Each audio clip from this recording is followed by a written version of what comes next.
മുൻ മുഖ്യമന്ത്രി വി.എസ്. അച്യുതാനന്ദന്റെ പേഴ്സണൽ അസിസ്റ്റന്റായിരുന്ന എ. സുരേഷിനെ പാലക്കാട് മലമ്പുഴ മണ്ഡലത്തിൽ മത്സരിപ്പിക്കാൻ കോൺഗ്രസ് നീക്കം. എ. സുരേഷുമായി കോൺഗ്രസ് നേതൃത്വം ചർച്ച നടത്തി. തീരുമാനം എടുത്തിട്ടില്ലെന്നാണ് എ. സുരേഷിന്റെ പ്രതികരണം. സുരേഷിനെ സ്വാഗതം ചെയ്യുകയാണ് കോൺഗ്രസ് നേതാക്കൾ. CPIM-ന്റെ കുത്തക മണ്ഡലങ്ങളിലൊന്നായ മലമ്പുഴയിൽ അപ്രതീക്ഷിത സ്ഥാനാർത്ഥിയെ മത്സരിപ്പിക്കാനാണ് കോൺഗ്രസിന്റെ നീക്കം.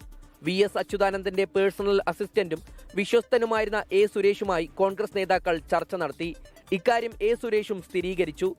എന്നാൽ തീരുമാനമെടുത്തിട്ടില്ലെന്ന് എ. സുരേഷിന്റെ പ്രതികരണം.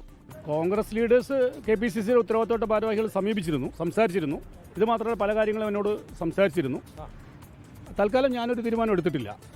ഞാനിപ്പോഴും ഒരു ഇടതുപക്ഷ അനുഭാവിയായി തുടരുക തന്നെയാണ്. ഞാനൊരു പാർട്ടിയിലും ചേരാൻ ഉദ്ദേശിക്കുന്നില്ല. ഇടതുപക്ഷ മൂല്യങ്ങൾ എപ്പോഴും ഉയർത്തിപ്പിടിക്കണം എന്ന് ആഗ്രഹിക്കുന്ന ഒരാളാണ് ഞാനൊരു പാർട്ടിയിലും ചേരാൻ ഇതുവരെ ഉദ്ദേശിച്ചിട്ടില്ല. സുരേഷിനെ സ്ഥാനാർത്ഥിയാക്കിയാൽ പാർട്ടി ഒറ്റക്കെട്ടായി ഇറങ്ങുമെന്ന് കോൺഗ്രസ് നേതാക്കൾ. എന്താണെങ്കിലും സുരേഷിനെ പോലുള്ളൊരു ആൾ സ്ഥാനാർത്ഥിയായിട്ട് വരികയാണെങ്കിൽ മലമ്പുഴ മണ്ഡലത്തിലെ UDF-ന്റെയും കോൺഗ്രസിൻ്റെയും പ്രവർത്തകർ രണ്ട് കൈ നീട്ടി സ്വീകരിക്കും എന്നുള്ള കാര്യത്തിൽ ഒരു സംശയവും തർക്കവുമില്ല. ഉചിതമായിട്ടുള്ള നല്ല ആളുകളെ കണ്ടെത്താൻ ആണ് സമിതി കോൺഗ്രസിൻ്റെ. അവർ തീരുമാനിക്കും ആരാ ഫിറ്റ്. അവർ തീരുമാനിച്ച് ഇന്ന ആളാണെങ്കിൽ ആരെ വന്നാലും ഈ പാർട്ടിയിൽ ആൾ വരുന്നത് സന്തോഷമുള്ളൂ. ആര് വന്നാലും വിരോധമില്ല. കഴിഞ്ഞ തിരഞ്ഞെടുപ്പിൽ മലമ്പുഴയിൽ കോൺഗ്രസ് 3ാം സ്ഥാനത്തേക്ക് പിന്തള്ളപ്പെട്ടിരുന്നു. അപ്രതീക്ഷിത സ്ഥാനാർത്ഥി നീക്കത്തിലൂടെ മണ്ഡലം തിരിച്ചുപിടിക്കാനാണ് കോൺഗ്രസ് ലക്ഷ്യമിടുന്നത്. ദീർഘകാലമായി CPIM-മായി അകൽച്ചയിലാണ് സുരേഷ്. 24 പാലക്കാട്.